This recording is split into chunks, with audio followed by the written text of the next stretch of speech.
सच्चा कौन सा होता है, संतों का काम क्या होता है, संत किस लिए दुनिया में आते हैं, संतों का मकसद क्या होता है इस समाज में आने का, इस धरती पे आने का।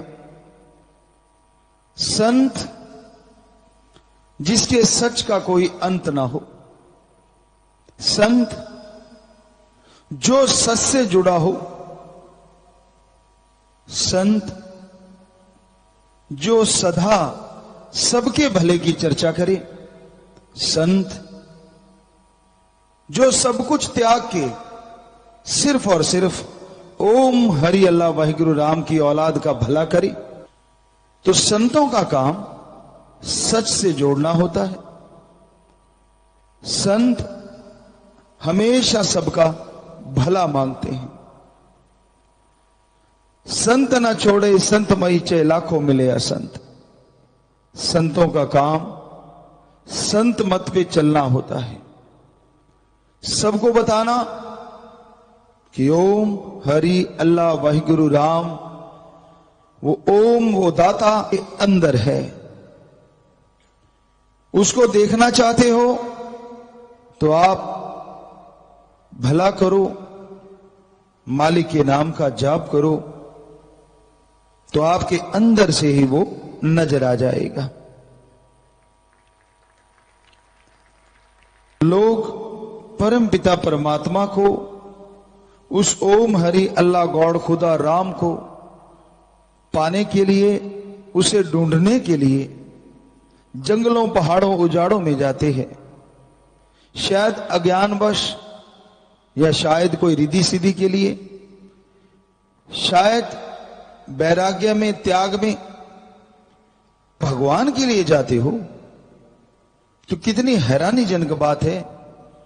आप उसे बाहर ढूंढ रहे हो और वो आपके अंदर बैठा राम आवाज दे रहा है, अरे मैं तो कण कण में रहता हूं, तो तेरा शरीर भी उसी कण में आ गया, मैं तेरे अंदर हूं, अंदर से ढूंढ, तुझे जरूर मिल जाऊंगा। पर अंदर उस परमपिता परमात्मा को पाने के लिए अपने विचारों का शुद्धिकरण करना होगा, अपने ख्यालों का शुद्धिकरण करना होगा। पाखंडवाद, ढोंग, ढकोसले कभी भी इंसान को परमात्मा से नहीं मिलाते। बहुत सारे पाखंड हैं, बहुत सारे ढोंग हैं, जिसमें समाज उलझ के रह गया है। दिनों का चक्कर पड़ गया, कोई कहता फलां दिन अच्छा है, कोई कहता नहीं फलां दिन अच्छा है। अरे भगवान ने, परमात्मा ने दिन रात बनाए हैं ताकि इंसान कहीं लोभ लालच में आराम ही ना करे और इसका दिमाग रूपी पुर्जा हिल जाए। इसलिए दिन रात बना दिए, समय बना दिया, और हमारे ही पूर्वजों से समय की गणना करवा के ये बता दिया कि 24 घंटे हैं, 8 पैर हैं, जो भी उन्होंने बताया, ताकि सही समय पे आदमी सो जाए और सही समय पे उठ के काम धंधे में लग जाए। तो परम पिता परमात्मा ने कोई दिन, कोई तारीख बुरी नहीं बनाई है। जैसे कर्म करोगे फल लाजमी भोगोगे। संत दया कृपा की बात करते हैं, क्योंकि भगवान कृपा निधान है, दया का सागर है, रहमत का मालिक है। इसलिए जो संत पीर फकीर होते हैं वो परमपिता परमात्मा से जुड़े होते हैं। वो भी यही बात कहते हैं। कोई भी उनसे कहेगा जी मैं गलत कर्म कर बैठा, उनका काम होता है मुआफ कहना, क्योंकि जब तक वो वचन करते कि ये एक हद है कि आज के बाद मत करना, आप फिर भी वही चीज दोहराते हैं, तो संत तो माफ कर देंगे, लेकिन वो राम हो सकता है कर्मों का आपसे लेखा जोखा लेगा। क्योंकि संत कभी किसी को बुरा कहते ही नहीं। ये तो इंसान की मन गढ़ंत बातें होती हैं। जितने भी संत, पीर, फकीर, गुरु, सहवान, महापुरुष आए हैं, उन्होंने सच लिखा था आज भी सच है और आने वाले समय में वो सच रहेगा। यानी दोनों को लिखने वाले मनुष्य हैं। पर देखने वाली बात यह है कि इतिहास या विज्ञान के प्रयोग जिन्होंने किए, ज्यादातर उनमें शादीशुदा, बाल बच्चे, परिवार वाले।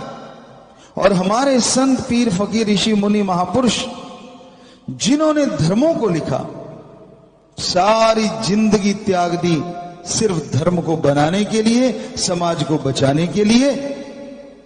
अब सोचने वाली बात है, दोनों में गलत कौन लिख सकता है? हालांकि गलत कोई लिखता नहीं, पर फिर भी शक की सुई किस तरफ जा सकती है? अब एक है संत जिनको किसी से कोई मतलब नहीं, जो सब कुछ त्याग देते हैं, चाहे वो घर गृहस्थी में रहते रहे हों, चाहे वो बाल ब्रह्मचारी रहते हों, पर उन्होंने समाज के सारे सुख को त्याग दिया। इंसान ना माने तो उसकी मर्जी, इतिहास को तोड़ा मरोड़ा जा सकता है। विज्ञान में बहुत सी बातें जो पहले कही जाती थी आज झूठ हो गई हैं। पहले आदमी को बताया गया कि आदमी का पूर्वज बंदर, फिर बोला गया कपी, आज कोई तीसरा होगा, फिर चौथा होगा। साइंस बदल रही है, साइंस के प्रयोग बदल रहे हैं। नहीं बदलता तो हमारे संत, पीर, फकीर, गुरु साहिबान, महापुरुषों की लिखी हुई वाणी का एक भी शब्द ना वो बदला ना बदलेगा।